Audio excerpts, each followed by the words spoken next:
اليابان معروفة بالساموراي وبالتكنولوجيا والانمي. اليابان بلاد كيحلم بها العالم كله، سواء بثقافتها العريقة ولا بالنظام تاعها.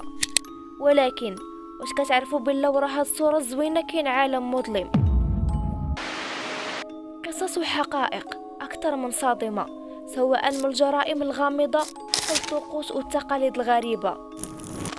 اليوم غادي نكتشفوا الوجه اللي ما كيبانش في الأفلام ولا في المسلسلات اليابانية. 911, what's your emergency?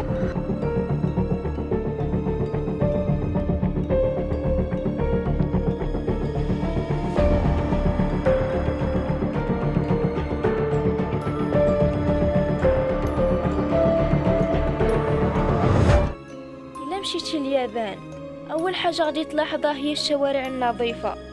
ثاني حاجة التكنولوجيا المتطورة والمتقدمة، حيث كتعتبر اليابان من أكثر الدول المتقدمة لدرجة كتنافس الولايات المتحدة والاتحاد الأوروبي. وهادشي بالرغم من أنها كتعاني من بزاف تاع المشاكل، مع ذلك كتبقى اليابان مثال تاع التفوق التكنولوجي. من بعض المشاكل اللي كتعاني منهم اليابان هو معدل الانتحار. اليابان عندها معدل الانتحار طالع بزاف، لدرجة 71% من المنتحرين في اليابان كيكونوا ذكور، وكيكون العمر ديالهم ما بين 20 عام حتى 44 عام. وهذا الشيء كامل بسبب الضغط النفسي اللي كيتعرض ليه الشعب الياباني. زيد عليها المشاكل المالية والعزلة، وهذا الشيء كيرجع للتقدم التكنولوجي. داكشي علاش كيحاول الشعب الياباني يدير كل ما في جهده باش يخدم في اكثر من خدمة، باش يوفر لراسو لقمة العيش وباش يواكب داك التطور الرهيب اللي كاين في بلادو. واغلب المنتحرين اليابانيين كيصفيو هاد راسهم في واحد الغابة يابانية سميتها غابة اوكيغاهارا، ومعروفة هاد الغابة بالجثث تاع المنتحرين، حيت كيقولوا ان غابة اوكيغاهارا فيها طاقة كتخلي اللي جا ليها يبغي يصفيها لراسو بالزربة. اليابان كتعاني من الشيخوخة وانخفاض عدد السكان، بالرغم من أن عدد سكان اليابان كيفوق 123 مليون نسمة، إلا أن اليابان كتعاني من الشيخوخة. وهذا الشيء بسبب أن أغلب الشباب كيركزوا على الخدمة وكيفضلوا الحياة الفردية على أنهم يتزوجوا، وهذا الشيء اللي خلى نسبة الولادات تقل بزاف ونسبة الشيوخ ترتفع أكثر.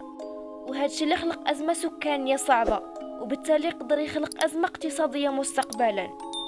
اليابان كتعاني من الهيكوكوموري، واللي كتعني العزلة الاجتماعية التامة.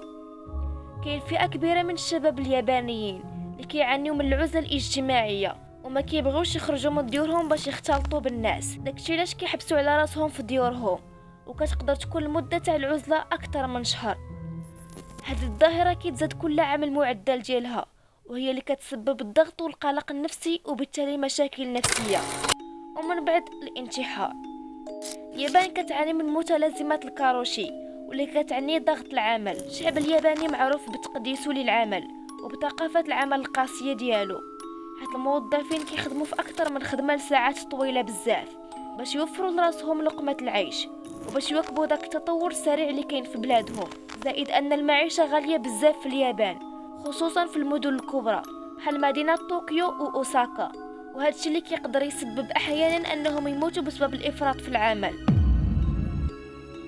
وهذه الظاهرة سميتها الكاروشي، واللي كتعني الموت بسبب الإفراط في العمل. المجتمع الياباني معروف بالصرامة تاعو وبالتقاليد المتشددة، لدرجة باقيين في المدارس وفي الشركات كيتبعوا قواعد دقيقة وصارمة، وأي واحد كيخالفهم كيمارسوا عليه الضغط والتهميش، وبالتالي التفكير في العزلة ومن بعد الانتحار. ونفس السيناريو كيتعاود دايما. سنة 2015 واحد البنت يابانية سميتها ماتسوكا تاكاهاشي انتحرت من بعد ما خدمت أكثر من 100 ساعة إضافية في الشهر. يعني لكم أن تتخيلوا شحال من نهار بقات خدامة بلا ما تخلص عليه. كتعاني اليابان من أسوأ موقع جغرافي. هذه أكثر جملة كتعاود في كل بحث كيدار على اليابان، حيتاش اليابان عبارة عن مجموعة من الجزر، وهذا الشيء اللي كيسبب دائما زلازل وتسونامي والأعاصير الخطيرة، مع أنها كتعتبر من أكثر الدول المتقدمة من ناحية البنية التحتية.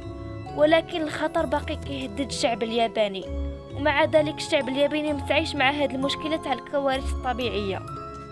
اليابان منتشر فيها الجرائم بزاف، وخا أن اليابان واحدة من أكثر الدول أمانا، إلا أنها منتشر فيها الجرائم بزاف، وكاينين الجرائم اللي تسببت في تغيير القانون الياباني. نعطيكم مثال. قرية إينوناكي المجهولة هي واحد القرية كاينة في اليابان، اللي اليابان براسها ما معترفاش بيها، وما كيطبق في هذه القرية حتى قانون من قوانين اليابان. بكل بساطة حيت وقعوا فيها جرائم وطقوس ما قدرتش الحكومة اليابانية تعرف شكون اللي دارهم، وما كاين حتى دليل كيدل على وجود شي واحد في القرية. داكشي علاش الحكومة اليابانية مع القلافيتات كتحذر فيهم اي واحد يفكر يدخل ليها، حيت الا دخل ليها او وقعت ليه شي حاجة ما غاداش يفتحوا التحقيق وتا القضية تاعو. واشهر جريمة قدرت تغير من القانون الياباني هي قضية جونكو فوروتا، اللي تعرضت للتعذيب لمدة 44 يوم متواصلة من قبل 4 تاع الشباب اللي معظمهم من عصابات الياكوزا. إلا بغيتو تعرفوا التفاصيل تاع هاد القضية تفرجوا في هذا الفيديو. اليابان كتعاني من مشكل تاع عصابات الياكوزا. عصابات الياكوزا هم منظمات إجرامية كيرجع الأصل ديالهم للقرن 17، فاش خرجوا مجموعة من المعارضين للقانون الياباني ولاو تجار غير شرعيين وقطاع طرق. كما قلت من قبل، عصابات الياكوزا منظمات إجرامية عندها نفوذ كبير في الاقتصاد وفي السياسة اليابانية وحتى في المجتمع الياباني. واخا كتحاول الحكومة اليابانية تهنى منهم، ولكن واخا هكا كتبقى عصابات الياكوزا عاونات الشعب الياباني بزاف، خصوصا من بعد زلزال كوبا اللي وقع في سنة 1995. قدمت العصابة مساعدات للمتضررين من الشعب الياباني من بعد ما تأخرت الحكومة في تطبيق الواجب ديالها. عصابات الياكوزا كتمشي بقانون هرمي صارم واللي كيمشي كالآتي: الأويابون واللي هو زعيم العصابة كيتعتبر بالنسبة للأفراد تاع العصابة هو الأب الروحي. كيجي من بعدو الكومون واللي كيعني المستشارون، هما اللي كيقدموا النصائح للزعيم وهما اللي كيكونوا مشرفين على الأعمال الإجرامية. وكيجي من بعدو الواكاجاشيرا أو وليد اليمنى للزعيم، كيكون مسؤول على تنفيذ الأوامر تاع الزعيم. العلاقة اللي كتجمع ما بين الزعيم وأفراد العصابة كتكون كتشبه علاقة الأب بالابن ديالو، حيت خاص العضو الأصغر يحترم العضو الأكبر منه. زائد أن عصابات الياكوزا عندهم قوانين وتقاليد صارمة، من بينهم أنه العصابة فاش يديروا شي اجتماع سري كتكون الهوية تاعهم هي الإيريزومي، واللي هي الوشوم اللي كاينة في جسمهم، وبمجرد ما أنهم يشوفوا شي واحد ما عندوش وشم في الجسم ديالو كيصفيوها ليه، حيت كيعتبروه جاسوس وسطهم. ثاني تقليد واللي كيتسمى باليوباتسومي، واللي كتعني قطع الإصبع عند الخطأ. كيدار هاد الطقس فاش كيرتكب واحد من أفراد العصابة خطأ كبير وكيتجبر عليه يقطع الصبع الصغير ديالو، وبعض المرات كيوصل لجوج الأصابع أو أكثر، وهادشي اللي كيخليه أنه تولي عنده صعوبة في الإمساك بالسيف. وهادشي كيتعتبر إهانة ليه، حيت الياكوزا كيعتبروا السلاح الرسمي تاعهم هو السيف، حيت كيخدموا بالمبادئ تاع الساموراي.